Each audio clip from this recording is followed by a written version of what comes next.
Bill પેમેન્ટના બદલે લાંચ માંગનાર પીડબ્લ્યુડીના deputy executive engineer એસીબીની લપેટમાં આવી ગયા.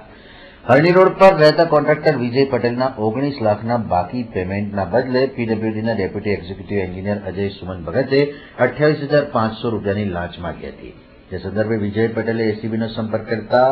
એસીબીએ છટકું ગોઠવી પીડબ્લ્યુડીના એન્જિનિયરને 28,500ની લાંચ લેતા રંગે હાથ ઝડપી પાડ્યા.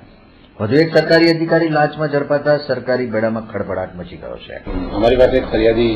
વિજયભાઈ દશરથભાઈ પટેલ રહેવાસી સીઓમ ડુપ્લેક્સ હરણી રોડ વડોદરા નવા આવેલા ગઈકાલે અને મેં અત્યારે ફરિયાદ આપેલી કે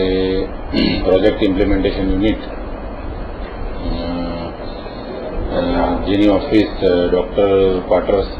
જેલ રોડ પર આવેલ છે યોગેશ્વર મહાદેવ કમ્પાઉન્ડમાં ત્યાં કાર્યરત deputy executive engineer Ajay Sumanlal Bhagat જે ડેપ્યુટી એક્ઝિક્યુટિવ એન્જિનિયરની પોસ્ટ પર છે અને તેમણે આ ફરિયાદી પાસે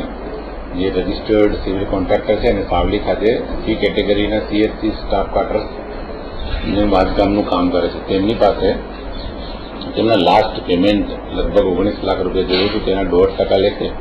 28,500 જેટલી રકમની લાંચની માંગણી કરેલી. ફરિયાદી લાંચની રકમ આપવા માંગતા ન હોય અમારી કચેરીનો સંપર્ક કરતા અમે તેઓની ફરિયાદ લઈ